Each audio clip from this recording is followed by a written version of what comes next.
भगवान श्री कृष्ण की ये 21 बातें याद रखिए, आप कभी धोखा नहीं खाएंगे। तुम्हारे साथ जो हुआ वो अच्छा हुआ, जो हो रहा है वो भी अच्छा है और जो होगा वो भी अच्छा होगा। तो श्रीमद् भागवत गीता के अनुसार जिंदगी में हम कितने सही हैं और कितने गलत हैं, ये केवल दो लोग जानते हैं, एक परमात्मा और दूसरी हमारी अंतरात्मा। जीवन का आनंद ना तो भूतकाल में है और ना भविष्यकाल में, बल्कि जीवन तो बस वर्तमान को जीने में है। जब तक शरीर है तब तक कमजोरियां तो रहेंगी ही, इसलिए कमजोरियों की चिंता छोड़ो और जो सही कर्म है उस पर अपना ध्यान लगाओ। अर्जुन, तुम भला क्यों रोते हो? तुमने जो खोया क्या वो तुमने पैदा किया था? आज जो तुम्हारा है वो कल किसी और का होगा, क्योंकि परिवर्तन ही संसार का नियम है। किसी का अच्छा ना कर सको तो बुरा भी मत करना, क्योंकि दुनिया कमजोर है लेकिन दुनिया बनाने वाला नहीं। यदि कोई व्यक्ति विश्वास के साथ इच्छित वस्तु को लेकर नित्य चिंतन करता है तो वो जो चाहे वो बन सकता है। यदि कोई व्यक्ति विश्वास के साथ इच्छित वस्तु को लेकर नित्य चिंतन करता है तो वो जो चाहे वो कर सकता है, वो बन सकता है। सच्चा धर्म यह है कि जिन बातों को इंसान अपने लिए अच्छा नहीं समझता उन्हें दूसरों के लिए भी प्रयोग ना करें। कोई भी व्यक्ति अपने विश्वास से बनता है, वो जैसा विश्वास करता है उसी के अनुरूप वो बन जाता है। मन अशांत है और उसे नियंत्रित करना कठिन है, लेकिन अभ्यास से इसे वश में किया जा सकता है। मेरे लिए समस्त प्राणी समान है, न तो कोई मुझे अत्यधिक प्रिय है और न ही कम, लेकिन जो मेरी भक्ति पूरे मन से करते हैं मैं सदैव आवश्यकता पड़ने पर उनके काम आता हूँ। मन की शांति से बढ़कर इस संसार में कोई भी संपत्ति नहीं है। जो मनुष्य फल की इच्छा का त्याग करके केवल कर्म पर ध्यान देता है वो अवश्य ही जीवन में सफल होता है। कोई भी इंसान जन्म से नहीं बल्कि अपने कर्मों से महान बनता है। अपना पराया, छोटा बड़ा इत्यादि को भूलकर ये जानो कि ये सब तुम्हारा है और तुम प्रत्येक के हो। बिना फल की कामनाएं ही सच्चा कर्म है। ईश्वर चरण में हो समर्पण, वही केवल धर्म है। जो व्यक्ति क्रोध करता है उसके मन में भ्रम पैदा होता है, जिससे उसका बौद्धिक तर्क नष्ट हो जाता है और तभी व्यक्ति का धीरे धीरे पतन होने लगता है।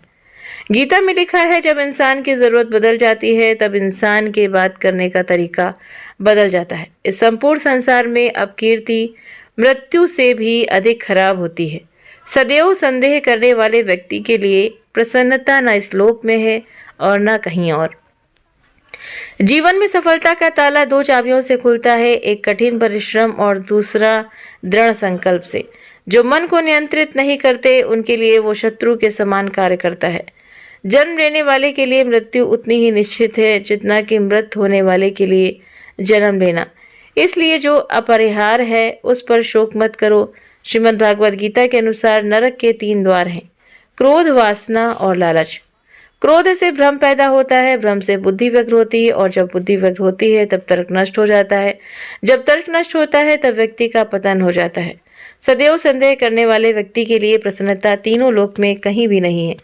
जो मनुष्य अपने मन को नियंत्रण में नहीं रख सकता वो शत्रु के समान कार्य करता है। व्यक्ति जो चाहे बन सकता है यदि वो विश्राम के साथ इच्छित वस्तु पर लगातार चिंतन करे। गीता में बताया गया है कि वासना, गुस्सा और लालच, ये तीनों चीजें नरक के द्वार हैं। अगर आपको सुखी रहना है तो आपको इन तीनों चीजों से दूर रहना चाहिए। और श्रीमद् भागवत गीता में कहा गया है कि जो भी जीव जन्म लेता है उसकी मृत्यु भी निश्चित है। इसलिए जो चीज निश्चित है उसके लिए शोक या पछतावा किस बात का है। तो गीता के सार में बताया गया है कि अगर कोई व्यक्ति बुद्धिमान है तो उसे समाज की भलाई के लिए भी काम करना चाहिए। ऐसे व्यक्ति को बिना किसी स्वार्थ के समाज के लिए भी योगदान अवश्य देना चाहिए। तो गीता के उपदेशों में एक ये भी है कि जो व्यक्ति भगवान को याद करते हुए मृत्यु को प्राप्त होता है वो सीधा भगवान के धाम को प्राप्त होता है, उसका फिर जन्म नहीं होता। न कोई मरता है और न कोई ही मारता है, सभी निमित्त मात्र हैं। सभी प्राणी जन्म से पहले बिना शरीर के थे, मरने के उपरांत वे बिना शरीर वाले हो जाएंगे। ये तो बीच में ही शरीर वाले देखे जाते हैं, फिर इनका शोक क्यों करते हो? आत्मा को न शस्त्र काट सकते हैं, न आग उसे जला सकती है, न पानी उसे भिगो सकता है, न हवा उसे सुखा सकती है। हे अर्जुन, तू न शोक करने योग्य मनुष्यों के लिए शोक करता है और पंडितों के से वचनों को कहता है, परंतु जिनके प्राण चले गए हैं उनके लिए और जिनके प्राण नहीं गए हैं उनके लिए भी पंडित जन शोक नहीं करते। एक न एक दिन सभी मारे जाएंगे, कोई आज मर रहा है तो कोई कल मरेगा। ये मृत्यु लोक है और मृत्यु ही सबसे बड़ा रोग है। मृत्यु को छोड़कर अमृत के बारे में सोचो, यानी कि प्रभु की भक्ति, भगवान का ध्यान। कर्म पर ही तुम्हारा अधिकार है, लेकिन कर्म के फलों में कभी नहीं। इसलिए कर्म को फल के लिए मत करो और ना ही काम करने में तुम्हारी आसक्ति हो। जिसका मन अपने वश में है, जो जितेंद्रिय एवं विशुद्ध अंतःकरण वाला है और संपूर्ण प्राणियों का आत्मरूप परमात्मा है, जिसका आत्मा है, ऐसा कर्मयोगी कर्म करता हुआ भी लिप्त नहीं होता। कर्मों में कुशलता को ही योग कहते हैं। क्रोध से मनुष्य की मति मारी जाती है, यानी मूढ़ हो जाती है, जिससे स्मृति भ्रमित हो जाती है। स्मृति भ्रम हो जाने से मनुष्य की बुद्धि नष्ट हो जाती है और बुद्धि का नाश हो जाने पर मनुष्य खुद अपना ही नाश कर बैठता है। हे अर्जुन, सभी धर्मों को त्याग कर, अर्थात हर आश्रय को त्याग कर केवल मेरी शरण में आओ, मैं तुम्हें सभी पापों से मुक्ति दिला दूंगा। इसलिए शोक मत करो। माया द्वारा जिनका ज्ञान हरा जा चुका है, ऐसे आसुर स्वभाव को धारण किए हुए मनुष्यों में नीच दूषित कर्म करने वाले मूढ़ लोग मुझको नहीं बसते, परंतु उन अल्प बुद्धि वालों का वो फल नाशवान है तथा वे देवताओं को पूजने वाले देवताओं को प्राप्त होते हैं और मेरे भक्त चाहे जैसे ही भजें, अंत में वे मुझे ही प्राप्त होते हैं। काम, क्रोध तथा लोभ ये 3 प्रकार के नरक के द्वार हैं। सर्व अनर्थों के मूल और नरक की प्राप्ति में हेतु होने से यहाँ काम, क्रोध और लोभ को नरक के द्वार कहा गया है। आत्मा का नाश करने वाले अर्थात उसको अधोगति में ले जाने वाले हैं, अतएव इन तीनों को त्याग देना चाहिए। श्री भगवान बोले, मैं लोकों का नाश करने वाला बड़ा हुआ महाकाल हूँ। इस समय इन लोकों को नष्ट करने के लिए प्रवृत्त हुआ हूँ। इसलिए जो प्रतिपक्षियों की सेना में स्थित योद्धा लोग हैं, वे सब तेरे बिना भी नहीं रहेंगे, अर्थात तेरे युद्ध न करने पर भी इन सब का नाश हो जाएगा। जगत के ये 2 प्रकार के हैं, जैसे शुक्ल और कृष्ण, अर्थात देवयान और प्रत्यायन मार्ग सनातन माने गए हैं, यानी कि दक्षिणायन और उत्तरायण। इनमें एक द्वारा गए मृत्यु को प्राप्त हुए को वापस नहीं लौटना पड़ता, वो परम गति को प्राप्त होता है, और दूसरे के द्वारा गया हुआ फिर वापस आता है, अर्थात जन्म मृत्यु को प्राप्त होता है। तो क्यों व्यर्थ चिंता करते हो? किससे व्यर्थ डरते हो? कौन तुम्हें मार सकता है? आत्मा न पैदा होती है और न मरती है। जो हुआ वो अच्छा हुआ, जो हो रहा है वो अच्छा हो रहा है, जो होगा वो भी अच्छा ही होगा। तुम भूत का पश्चाताप न करो, भविष्य की चिंता न करो, वर्तमान तो चल ही रहा है। तुम्हारा क्या गया जो तुम रोते हो? तुम क्या लाए थे जो तुमने खो दिया? तुमने क्या पैदा किया था जो नाश हो गया?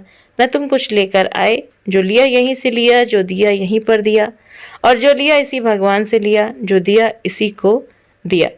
मन अवश्य चंचल होता है, लेकिन उसे अभ्यास और वैराग्य के माध्यम से वश में लाया जा सकता है। इंद्रियों की दुनिया में कल्पना सुखों की प्रथम शुरुआत है और अंत भी जो दुख को जन्म देता है। इस संपूर्ण संसार में कोई भी व्यक्ति महान नहीं जन्मा होता है, बल्कि उसके कर्म उसे महान बना देते हैं। तो जीवन में कभी गुस्सा या क्रोध न करें, यह आपके जीवन को ध्वस्त कर देगा, और आता भी है तो उसको कंट्रोल करना सीखें। हे पार्थ, मैंने और तुमने अपने कर्तव्य को निभाने के लिए धरती पर कई अवतार लिए हैं, लेकिन मुझे याद है और तुम्हें ये बिल्कुल भी याद नहीं है। तो ऐसी वीडियो के लिए हमारे चैनल को जरूर से जरूर सब्सक्राइब करें, क्योंकि मैं इसी तरह की बहुत ही धार्मिक और जिसमें ज्ञान भरा होता है, जैसे कि आप सभी को जानकारियाँ प्राप्त होती हैं, नई नई जानकारियाँ, नई नई कहानियाँ लेकर आती हूँ। तो ज़रूर से ज़रूर वीडियो को लाइक शेयर सब्सक्राइब करना ना भूलें, और साथ ही आप अपने कमेंट जरूर से ज़रूर करके बताएं। मिलते हैं आपसे नेक्स्ट वीडियो में नई जानकारी, नई कहानी के साथ में। Thank you.